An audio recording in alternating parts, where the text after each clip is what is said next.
और पानी। तो स्टार्ट करते हैं लेसन। ये देखो स्टार्टिंग में पिक्चर्स दी हुई हैं। Observe the pictures, what do they represent. In pictures को ऑब्जर्व करो, इनको देखो ध्यान से और देखो इसमें क्या दिखाई दे रहा है आपको। एयर में, हवा के अंदर जो है हॉट एयर बैलून्स उड़ रहे हैं सारे। तो हॉट एयर बैलून्स, तो इसका मतलब यहाँ पे एनवायरनमेंट में क्या है, यहाँ पर हवा, तो एयर आएगा यहाँ पर। उसके बाद देखो एक स्टूडेंट जो है, एक बच्चा काइट उड़ा रहा है, फ्लाइंग इन द स्काई। तो जो काइट है वो कहाँ उड़ रही है, हवा में, तो यहाँ पर भी एयर। उससे अगली पिक्चर में देखो ये झरना है, स्प्रिंग है, तो यहाँ पर ये झरने में क्या है, पानी, वाटर। इस पिक्चर में देखो बारिश हो रही है और ये अम्ब्रेला का थोड़ा सा पार्ट नजर आ रहा है कि अम्ब्रेला के ऊपर पानी गिर रहा है और पानी यहाँ से बह कर गिर रहा है। तो यहाँ पर भी हम लिखेंगे वाटर। तो यहाँ पर एयर रिप्रेजेंट हो रही है, इधर भी एयर रिप्रेजेंट हो रही है। इन दोनों पिक्चर्स में वाटर रिप्रेजेंट हो रहा है। तो हम स्टार्ट करते हैं लेसन को पढ़ना। Earth is the only known planet to have air and, जो पृथ्वी है, धरती है, सिर्फ वही एक ऐसा ग्रह है जिस पर की हवा, एयर भी होती है, वाटर, दोनों चीजें हैं धरती पर, और इसी से हमें लाइफ मिलती है।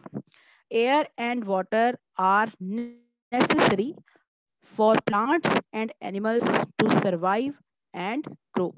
हवा और पानी नेसेसरी का मतलब है जरूरी है, किसके लिए, प्लांट्स के लिए भी और एनिमल्स के लिए भी। प्लांट्स और एनिमल्स दोनों के लिए जरूरी हैं, उनके जिंदा रहने के लिए और उनके बढ़ने के लिए, बड़ा होने के लिए, इन सब चीजों के लिए हवा और पानी बहुत जरूरी है। तो सबसे पहले हम एयर के बारे में पढ़ेंगे। Air, air is all around us. हवा हमारे चारों ओर है। ऑल अराउंड मतलब सब तरफ, ऑल अराउंड मैंने सब तरफ, हमारे सभी तरफ, चारों तरफ। हवा हमारे सभी तरफ है, बट, लेकिन, we can not see it, हम इसे देख नहीं सकते। We can only feel air, हम सिर्फ इसको फील कर सकते हैं। हम हवा को सिर्फ फील कर सकते हैं, महसूस कर सकते हैं। व्हेन इट मूव्स, जब ये चलती है। हवा जब चलती है तब हम इसको फील कर नहीं होती। बोलते हो ना कि घुटन हो रखी है, आज बहुत ह्यूमिडिटी हो रही है, तो जब हवा नहीं चलती तो ये हमें फील भी नहीं होती। जब हवा चलती है तो हम उसको फील कर सकते हैं। Moving air is called wind, जो चलती हुई हवा होती है उसको विंड कहते हैं। हवा, एयर को भी हवा बोलेंगे, विंड को भी हवा बोलेंगे, लेकिन चलती हुई एयर को हम विंड कहते हैं। Given below show some of the uses of moving air, जो नीचे पिक्चर्स दी गई हैं इसमें ये क्या शो करती हैं, मूविंग एयर के कुछ यूज, चलती हुई हवा के कुछ प्रयोग बताए गए हैं कि चलती हुई हवा हमारे कहाँ कहाँ काम आती है। फॉर पावर जनरेशन, ये देखो पवन चक्की बोलते हैं, तो ये पंखा सा हवा में चलता रहता है और इससे पावर जनरेट होती है, इससे बिजली बनती है, जो बिजली आपके घरों में यूज होती है। जब आप बाहर तार पर कपड़े सूखने के लिए टांग देते हो तो कपड़ों को कौन सुखाती है, चलती हुई हवा। मूविंग एयर आपके गीले कपड़ों को सुखा देती है। तीसरी चीज, समुद्र में बोट्स चलती हैं, शिप्स चलते हैं। ये देखो ये ऊपर बड़ा सा पर्दा लगा, तो बोट के चलने में भी हवा का योगदान होता है। चलती हुई हवा बोट को तैरने में मदद करती है। आगे देखो, कॉन्स्टिट्यूएंट्स ऑफ एयर। कॉन्स्टिट्यूएंट्स का मतलब क्या है कि हवा के अंदर क्या क्या चीज होती है, हवा किन किन चीजों से मिलकर बनी होती है, हवा के अंदर किन किन चीजों का मिक्सचर होता है, तो उसका मतलब है कॉन्स्टिट्यूएंट्स। तो पढ़ते हैं इसको। Air is made up of many gases, हवा बहुत सी गैसों से मिलकर है। लाइक जैसे कि oxygen, nitrogen, carbon dioxide etcetera. ये तीनों गैसेस के नाम हैं, अलग अलग तरह की गैसेस होती हैं, ये उनके नाम हैं। तो हवा किन किन गैसेस से मिलकर बनी है? Oxygen, nitrogen, carbon dioxide, etcetera. Etcetera मतलब आदि, मतलब कि इन तीन के अलावा और गैसेस भी इसमें होती हैं। Air also contains dust particles and germs. हवा में डस्ट पार्टिकल्स, डस्ट मतलब मिट्टी, पार्टिकल्स मतलब कण, हवा में मिट्टी के कण भी होते हैं और जर्म्स कीटाणु भी होते हैं। हवा में कीटाणु भी होते हैं और डस्ट पार्टिकल्स मिट्टी के कण भी होते हैं। We need oxygen to breathe. हमें जरूरत होती है ऑक्सीजन की, ब्रीथ मतलब सांस लेने के लिए, हमें सांस लेने के लिए ऑक्सीजन की जरूरत होती है। And plants use carbon dioxide to make their food. और जो प्लांट्स होते हैं, पौधे होते हैं, वो कार्बन कार्बन डाइऑक्साइड का यूज करते हैं अपना खाना बनाने के लिए। प्लांट्स होते हैं, जब वो अपना खाना बनाते हैं तो वो कौन सी गैस यूज करते हैं? Carbon dioxide. The air we breathe, जिस हवा में हम सांस लेते हैं, must be clean and fresh. वो साफ भी होनी चाहिए और ताजी भी होनी चाहिए। वो हवा जिसमें हम सांस लेते हैं वो साफ और ताजी होनी चाहिए। Air contains water in the form of water vapour. हवा में पानी भी होता है। अब आप कहोगे हवा में तो पानी दिखाई नहीं देता, हवा में कभी किसी को पानी दिखाई दी है? तो लेकिन हवा में पानी होता है। किस रूप में होता है वो? Water vapour. वाटर वेपर का मतलब की भाप। हवा में भाप के रूप में, पानी की भाप के रूप में पानी भी होता है। दैट इज वाई, यही कारण है, वी फील स्टिकी मतलब चिपचिपा, हमें चिपचिपा फील होता है और गर्म फील होता है ऑन ए रेनी डे। बारिश वाले दिन कैसे चिप चिप चिप चिप हो जाती है सब जगह पर। आप लोग देखते हो, आप बिस्किट रखते हो या फिर नमकीन रखते हो या फिर कोई भी खाने की चीज आप बाहर रख देते हो तो वो गीली हो जाती है। बारिश के दिनों में कहते हैं ना सील गई, मम्मी बोलती है कि बिस्किट सील गए, गीले हो गए, नमकीन पड़ी थी वो सील गई। वो कैसे गीली हो जाती है? जो हवा के अंदर पानी होता है, वाटर वेपर होती है, उसके कारण से वो चीजें गीली हो जाती हैं। जो बारिश के दिन होते हैं उन दिनों हवा में पानी ज्यादा होता है वाटर वेपर के रूप में, इसीलिए चीजें गीली हो जाती हैं। तो यही लिखा हुआ है इसमें, that's why we feel sticky and hot on a rainy day, कि बारिश वाले दिन हमें चिपचिपा। एक्सपेरिमेंट करके देख सकते हैं। देखो ये दिया हुआ है, लेट अस डू, एक एक्टिविटी करके देख सकते हैं। To do an activity show the presence of water vapour in the air. आप सब करके देखना, ये बहुत मजे की बात है, सब कर सकते हैं ये। ऑन ए हॉट डे, गर्मी का दिन हो, जिस दिन काफी तेज धूप हो, थोड़ा मौसम गर्म हो, उस दिन क्या करना है आपको? टेक ए ग्लास, एक ग्लास लेना है, and put some ice in it, उस ग्लास के अंदर बर्फ डाल दो, पानी नहीं डालना आपको। आपको एक कांच का गिलास लेना है या स्टील का ग्लास लेना है, उसके अंदर बर्फ डाल दो। Place the glass on A table, उस ग्लास को टेबल पर रख दो। वॉच व्हाट हैपेंस, तब देखना क्या होता है। एक बात ध्यान रखना बेटे, सब बच्चे आज ये करके देखेंगे, सब बच्चे आज अपने घर में ये करके देखना। एक सूखा ग्लास लेना है, बिल्कुल सूखा, कांच का हो या स्टील का हो वो आपकी मर्जी है। बिल्कुल सूखा ग्लास लो और उस ग्लास के अंदर क्या डाल दो? बर्फ के टुकड़े, उसके अंदर आइस डाल दो और उसके बाद उसको टेबल पर रख दो। तो हम क्या देखेंगे उसमें? यू विल नोटिस, आप नोटिस करोगे, water droplets start appearing on the outer part of the glass, कि पानी की बूंदें आ जाती हैं आउटर, ग्लास के बाहर। आपने बर्फ कहाँ डाली? ग्लास के अंदर, लेकिन ग्लास के बाहर जो है वो पानी की बूंदें इकट्ठी हो जाएंगी ग्लास पर चिपकी हुई। भी आपने पानी, ग्लास तो सूखा था, पहले पहले ग्लास सूखा था, आपने उसके अंदर बर्फ डाली, लेकिन ग्लास के बाहर पानी कहाँ से आ गया? ग्लास के बाहर पानी वहां से आ गया जो हवा में पानी था ना, हवा में जो पानी था, वाटर वेपर थी हवा के अंदर, वो ठंडे ग्लास को टच की और वो वापस पानी बन गया। जो हवा के अंदर वाटर वेपर थी, वो ठंडे ग्लास से टच करने के बाद वापस पानी बन गई और वो ग्लास के ऊपर पानी की बूंदें इकट्ठी हो गई। This water comes from the air.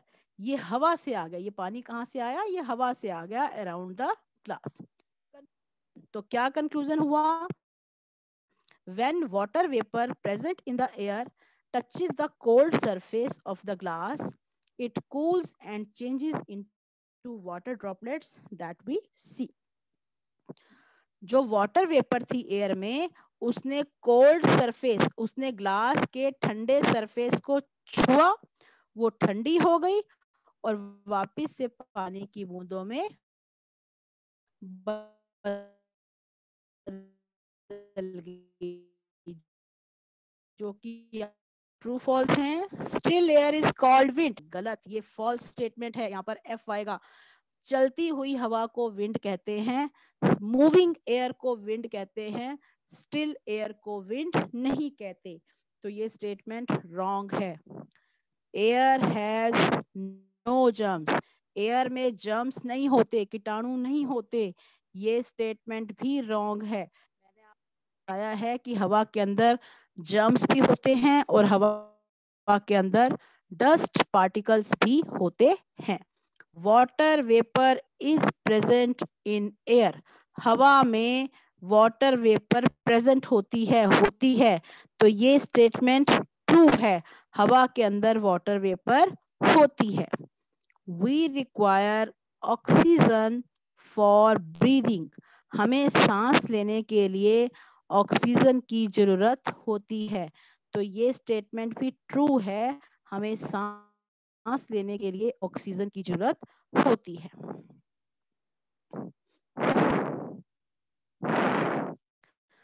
Next है water.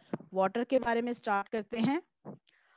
All plants and animals need water to survive. सभी प्लांट्स को और एनिमल्स को पानी की जरूरत है। सरवाइव, सरवाइव मैंने जिंदा रहने के लिए पानी की जरूरत होती है। Water covers 3/4 of earth surface. पानी जो है अर्थ के सरफेस, मैंने आपको पिछले लेसन में बताया था कि पूरी धरती जितनी भी है उसके सरफेस का 70% जो है वो वाटर है। मतलब 3/4 जो है वो सारा पानी से कवर किया हुआ एरिया है। It is found. पानी कहाँ कहाँ मिलता है? ओशंस में, सागर में, रिवर नदियों में, लेक्स झीलों में, वेल्स कुओं में, एंड पॉन्ड्स और तालाबों में। पानी कहाँ कहाँ मिलता है? Oceans, rivers, lakes, wells and ponds. Even our body, यहाँ तक कि हमारी बॉडी में भी large quantity of water contains large quantity of water. हमारे शरीर में भी बड़ी मात्रा में पानी होता है। अगर हमारे शरीर में पानी की कमी हो जाए तो हम बीमार पड़ जाते हैं। इसीलिए डॉक्टर आपको बार बार कहते हैं कि पानी जो है वो हमें भरपूर पीना चाहिए, पानी खूब पीना चाहिए पूरे दिन के अंदर, क्योंकि हमारी बॉडी में पानी की कमी नहीं होनी चाहिए। There can be no life without water. पानी के बिना जीवन संभव नहीं है, लाइफ पॉसिबल नहीं है। It is used for many purposes as shown below. ये बहुत सारे पर्पस, मतलब बहुत सारे कारों के लिए यूज होता है। जैसे देखो, मम्मी खाना बनाती है तो खाना बनाने के लिए भी पानी चाहिए। सिर्फ खाना बनाने के कितने कामों में पानी चाहिए? मम्मी दाल सब्जी बनाती है तो दाल और सब्जियों को धोएंगे किस को? बिना धोए तो नहीं पकाएंगे, उनको धोने के लिए पानी चाहिए। फिर खाना पकाने के लिए पानी चाहिए।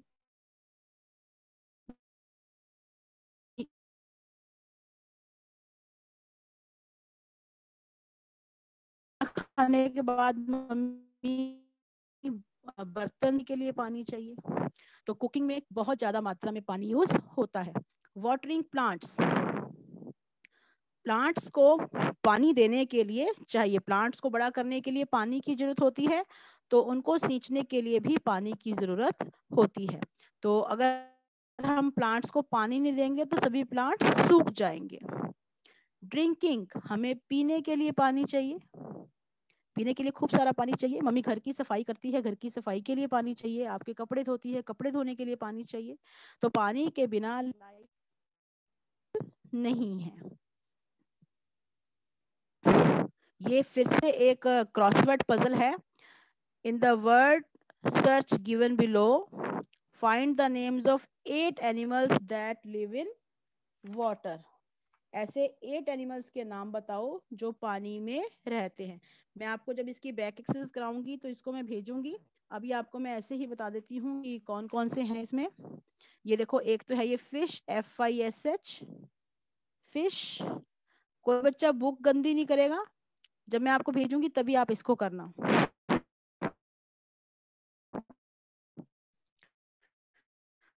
उसके बाद क्या पानी में रहता है, ये दिखाई दे रहा है आपको, TURTLE।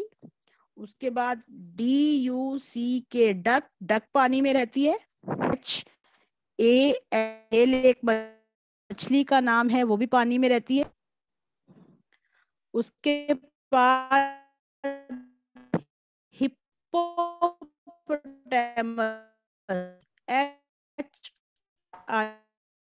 हिप्पोपोटामस, ये भी पानी में रहता है।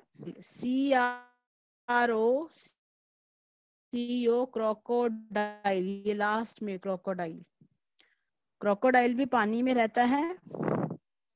फ्रॉग, FROG, और उसके बाद क्रैब, CRAB, क्रैब, क्रैब भी पानी में रहता है।